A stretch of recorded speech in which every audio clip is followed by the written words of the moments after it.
Welcome to the Black Educated Tea podcast where we have conversations on how Black women navigate through life and education. I'm your host, Makeda Marie. I'm a life coach and strategic consultant. In this safe space and in this podcast, we have conversations on how we balance and navigate through life, education, corporate America, entrepreneurship, motherhood, love, just so many topics. It's just endless. Please join us for the Black Educated Tea podcast so you can be a part of these magnificent conversations.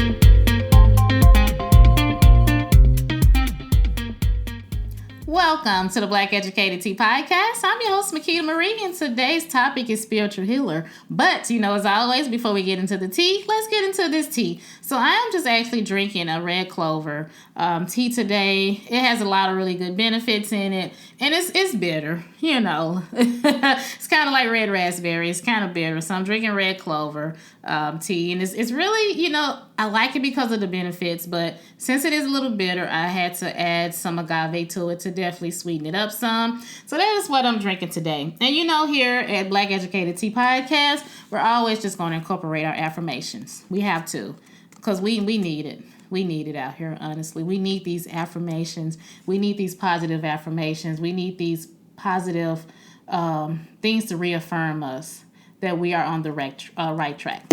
So the affirmation for today is write a love letter to yourself. Write a love letter to yourself. For 30 days. For 30 days, write a love letter to yourself for 30 days and see what that looks like. And I actually did that myself. And it was just simple letters. Oh, Makeda, you look so beautiful today. Makeda, today is going to be, grand rising. And today is going to be all abundance and blessings. And you are strong. You are amazing. So those are just simple things I would write to myself. And sometimes I would have a long love letter to myself, showing how much I love myself. Okay? And then on the back of this affirmation card about Ace's Vibe is I give myself permission to fill in the blank. For me, I give myself permission to be. Just to be. Just to be in the space that I'm in right now. Just to be in the grace that I'm in right now. I give myself permission to just be. Nothing extra, nothing more, nothing less. Just to be. Just to be present where I am right now. Just to be aware of where I am right now. Just to appreciate and be. So that's what I give myself permission to. So, spiritual healer. I think I started noticing a couple of years ago that I'm an empath. I really am. And I did not notice that until I started hearing conversations about it. And I really started looking deeper into myself. And I started to realize that I am a spiritual healer.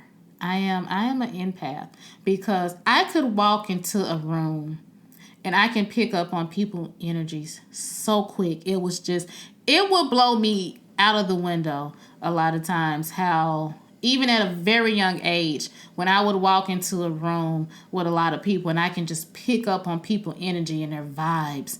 And depending on the energy and the vibes that I was receiving, it would influence me to the point that it would either make my day better or make my day worse because I'm picking up on all of these energies. And it can be tiresome. It really can when you are able to pick up on other people's energies. It really can. And I consider I am a spiritual healer in progress. I will say that I am definitely in progress because I am not an expert in it. I'm not it has not been perfected, but I am acknowledging that I am an empath and I know that I'm here to help people. I do know that much. But in order to help other people, I have to help myself. So that's where I'm at. And I will continue to heal myself so I can heal and help others as well. Because I know that is one of my purposes in life. You can have several purposes, and that's one of my purpose. One of my purpose is to help people in the spiritual, realm and show them that you're not alone out there. So that is my gift. And it's not always easy. It is not. It is not because sometimes it can be really draining when you know that you are a spiritual healer and you're trying to heal yourself plus heal others as well. It's not always easy. And you take in a lot of these emotions and you take in a lot of these vibes and these energies, and it can take a toll on you. It can. So I'm what I'm working on right now is, first, I have acknowledged that I am an empath and I am a spiritual healer. So I have acknowledged that. And what I'm doing now is I'm preparing myself and I'm healing myself. So when I do go out here to, help others, it doesn't affect me as much. Because I cannot sit up here and say that it's not going to affect me at all, because I know it is, because that's just who I am. But I want to get to a point that when I'm out here helping others on their journey, with their spirituality, and, just helping to heal and uplift them, in a supportive way, because I can't do it for them. Just like no one can actually heal me, I have to do that for myself. So I can't heal them, but when I'm being of a service and being of support, I have to make sure I'm at a point in my life that it doesn't affect me as much, so I can give to that person in need and, be supportive of them. And I like I said, I realized this a couple of years ago. But this is a gift that I have had for years of, being able to support people in their healing. Because I used to honestly think that I could heal people. Now I know that's not possible. I know that for a fact now. That's not possible. I can only be of an aid, or I can only be of a support while they're going through their process of healing. But for me, I always thought that I can help people fix their problems. I can fix their problems for them. I can heal them in a way that they can't heal themselves. I can't do that. I cannot. I can only provide the resources and the tools to help them along with their healing journey, but I cannot do that for them. Just like no one else can heal me. No one else can get me out of, if I'm in a dark space. They can provide the tools, the resources, the words that I need to hear, or the actions that I need to do, in order to move forward. But I'm responsible for that. So I have acknowledged that I am a spiritual healer, and that is one of my gifts. And I am okay with that. I am totally okay with that, because I love helping people in any way that I can. But I have to know that in order to help them, I have to help myself first. So I have to be at full capacity for myself before I can help anyone else. So that is, I wanted to make this episode really brief, because I do not want to spend too much of my time and energy conveying that I am a spiritual healer when I could be actually out here doing the work.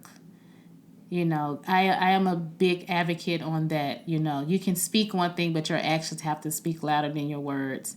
So I just wanted to briefly just kind of touch on that, a lot of us are on the spiritual journey, and I am as well. And in the process of being on my spiritual journey, I'm realizing that I am an empath and I am a spiritual healer. And I'm okay with that. I have acknowledged that, I have accepted that. So now it's time for me to put on my boots and get out here and start putting some action behind my words. Because it's one thing to say that I am a spiritual healer and I can help people, but I'm not doing it. So that's definitely not the legacy that I want to leave, that I knew of these things, but I was of no service to no one. So I just wanted to briefly share that I am a spiritual healer. Are you? I would love to just hear, are you a spiritual healer? Are you, on a spiritual journey? I would just love to hear these particular things. And, as always, this is the Black Educated Tea Podcast.